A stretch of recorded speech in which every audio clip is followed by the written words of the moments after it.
warahmatullahi wabarakatuh. Nah, hari ini kita akan melanjutkan pembelajaran biologi, yaitu tentang sistem hormon atau yang dikenal sebagai sistem endokrin. Sebelumnya kita harus tahu tentang pengertian hormon itu sendiri. Hormon merupakan zat kimia yang dihasilkan oleh kelenjar endokrin. Nah, kakak sudah punya keyword, kalian bisa lihat di papan tulis. Itu keywordnya ada dua, yaitu kelenjar endokrin dan master of glands. Kalau untuk kelenjar endokrin itu sendiri merupakan kelenjar yang disebut dengan kelenjar buntu. Kenapa? Karena kelenjar ini tidak memiliki saluran khusus untuk mengeluarkan hormonnya, atau yang dikenal sebagai pengeluarannya itu dialirkan ke pembuluh darah dan ikut akan ke aliran sistem peredaran darah. Nah, apa mungkin kalian pernah dengar ada istilah ada kelenjar endokrin, ada kelenjar eksokrin.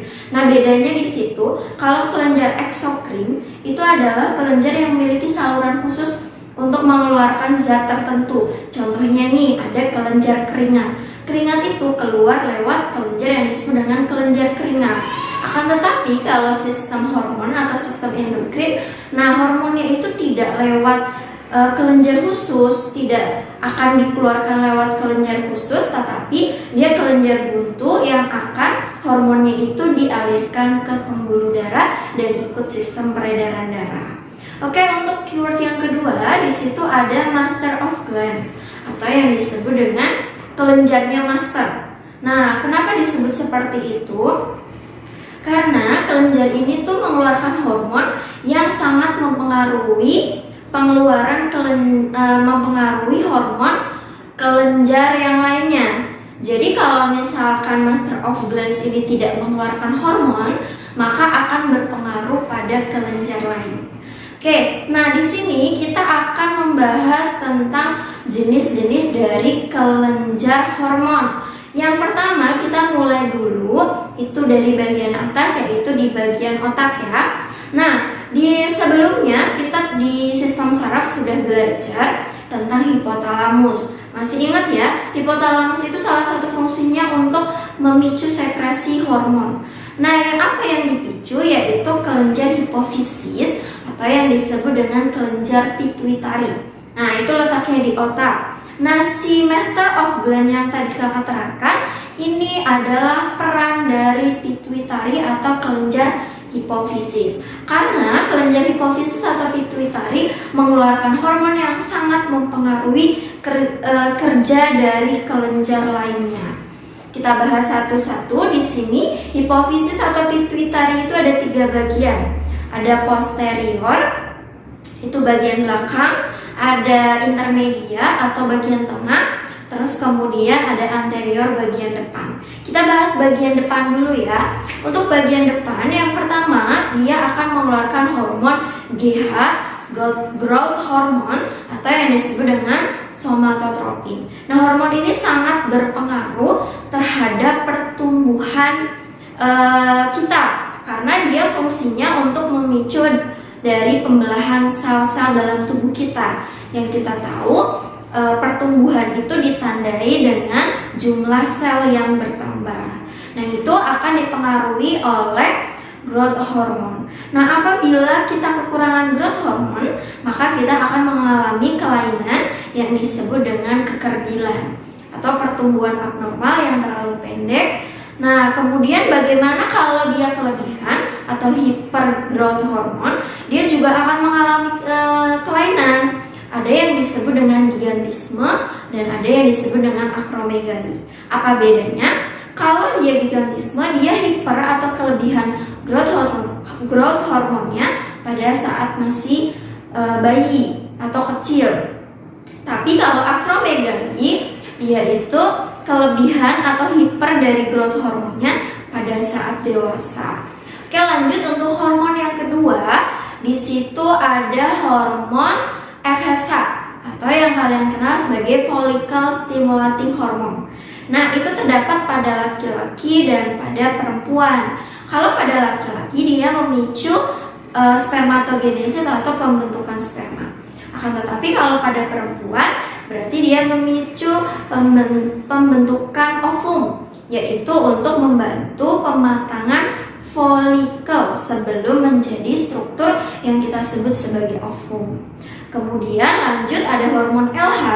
Hormon LH itu juga terdapat pada laki-laki dan perempuan. Jika pada laki-laki, dia berfungsi untuk memicu sel interstitial yang berfungsi untuk memicu hormon testosteron. Selain itu, sel interstitial juga akan memicu sel Leydig yang berfungsi untuk memberi nutrisi pada sperma.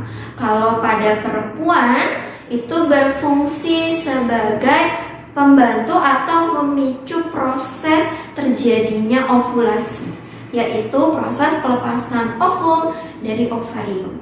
Lanjut ya ke hormon TSH.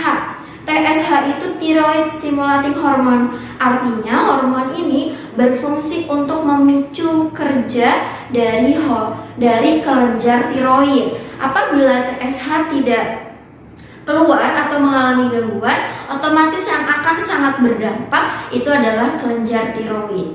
Nah, yang kita tahu tiroid itu jika kekurangan yodium, nah itu juga akan mengalami kelainan yang kalian sebut atau yang kalian kenal sebagai gondokan.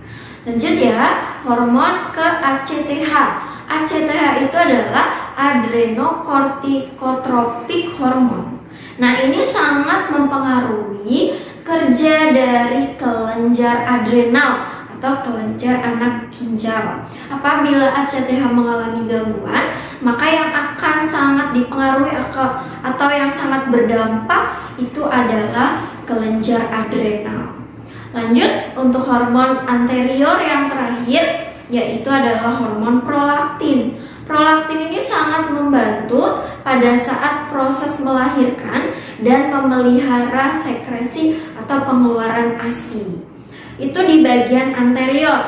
Kita akan membahas lagi selanjutnya, yaitu di bagian intermedia atau di bagian tengah. Nah, ini akan menghasilkan hormon MSH, melanocyte stimulating hormone, yang sangat mempengaruhi produksi melanin atau pigmen di dalam tubuh kita. Yang kita tahu, pigmen atau melanin semakin banyak, maka warna kulit kita akan semakin gelap. Nah, fungsi dari melanin atau pigmen itu sendiri adalah melindungi kita dari paparan sinar UV atau sinar matahari yang dapat memicu kanker kulit. Lanjut untuk bagian ke posterior atau hipofisis di bagian belakang. Nah, ini menghasilkan dua hormon. Ada hormon ADH atau antidiuretik hormon, atau nama lainnya adalah vasopressin. ADH ini sangat berpengaruh dalam absorpsi air atau penyerapan air pada saat proses pembentukan urin di ginjal. Apabila ADH-nya banyak, berarti absorpsi air di dalam tubuhnya akan banyak juga. Berarti yang akan dikeluarkan lewat urin itu akan sedikit. Jadi kalau ADH-nya banyak, berarti urin yang dihasilkan adalah sedikit. Begitu juga sebaliknya, kalau ADH-nya sedikit, berarti absorpsi dalam tubuh absorpsi air dalam tubuh kita sedikit. Berarti urin yang dikeluarkan akan banyak. Nah, dalam kata lain berarti ADH-nya sedikit, berarti urin yang diproduksi akan banyak. Kemudian lanjut ke oksitosin. Nah, hormon ini sangat berpengaruh untuk peregangan otot-otot pada uterus yang berguna pada saat melahirkan. Nah, itu ya untuk penjelasan tentang kelenjar hipofisis atau yang dikenal sebagai master of glands. Nah, untuk kelenjar yang lainnya kita akan bahas di video selanjutnya.